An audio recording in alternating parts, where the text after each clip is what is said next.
बिस्मिल्लाहिर्रहमानिर्रहीम। वेलकम है आप सभी का मेरे यूट्यूब कुकिंग चैनल घर का जायका बाय सादिया खान में।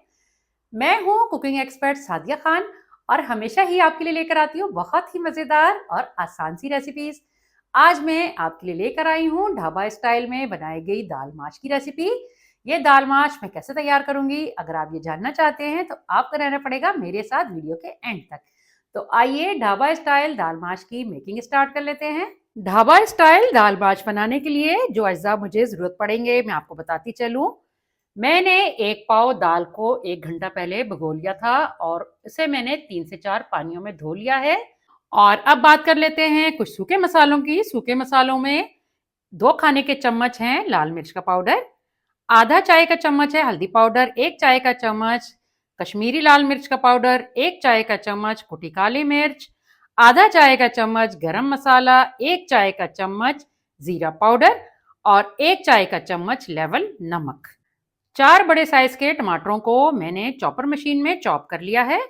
एक एक चाय का चम्मच मैंने भर के लिया है चॉप किया हुआ लहसुन और चॉप किया हुआ अदरक, और 4 से 5 हरी मिर्चों को भी मैंने चॉप कर लिया है। और 1 चाय का चम्मच है मेरे पास काला जीरा। ये खास इंग्रेडिएंट है ढाबा स्टाइल दाल माश का।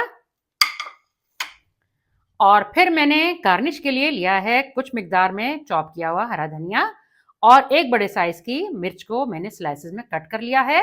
एक पतीली में मैंने कुकिंग ऑयल को गर्म होने के लिए रख दिया था। कुकिंग ऑयल गर्म हो चुका है और अब मैं इसमें शामिल करूंगी लहसुन, अदरक, हरी मिर्चें और शाह जीरा।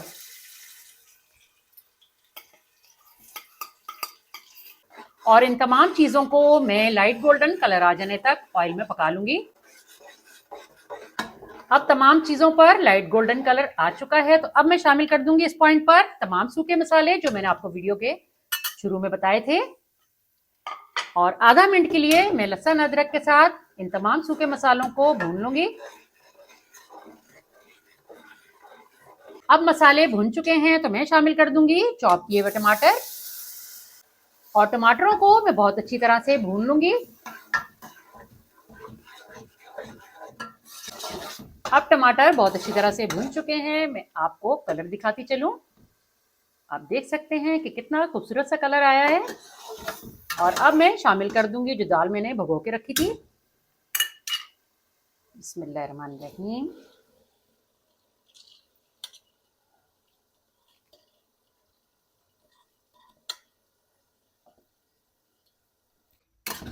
अब दाल को मैं अच्छी तरह से ऊपर नीचे कर लूंगी और आप दाल का कलर भी चेक कर सकते हैं कि कितना शानदार सा कलर आया है मसाले पहले भून लेने की वजह से।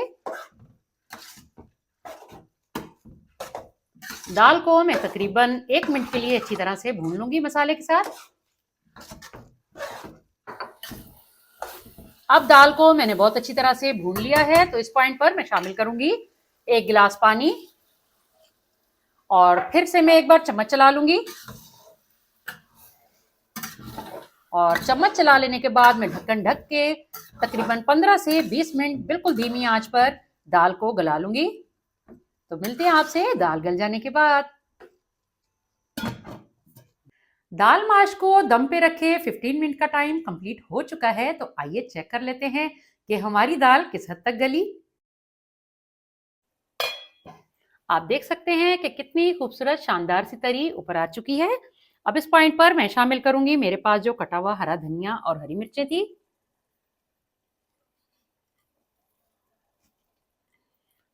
और हरा धनिया और हरी मिर्चें शामिल कर लेने के बाद धीमी आंच पर ही मैं तकरीबन 5 मिनट का दम लगा लूंगी।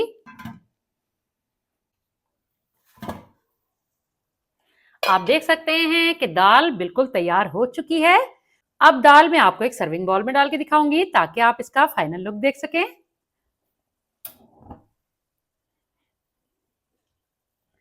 बिस्मिल्लाहिर्रहमानिर्रहीम।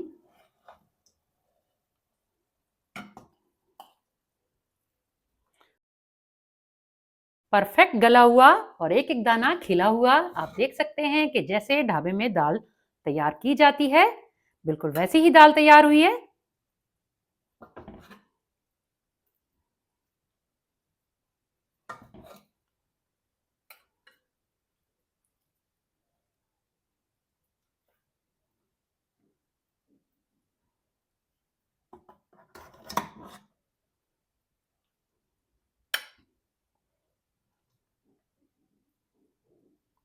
तो लीजिए, तैयार है मज़ेदार सी दाल माश। तो फिर कैसी लगी आपको दाल माश की रेसिपी? अगर आपको दाल माश की रेसिपी पसंद आई है तो थम्स अप दें, और अगर आपने अभी तक मेरा चैनल सब्सक्राइब नहीं किया तो लाज़मी सब्सक्राइब कर लें और साथ ही लगे बेल आइकन को प्रेस कर लें ताकि मेरी आने वाली हर नई वीडियो का नोटिफिकेशन आपको बआसानी मौसूल हो सके।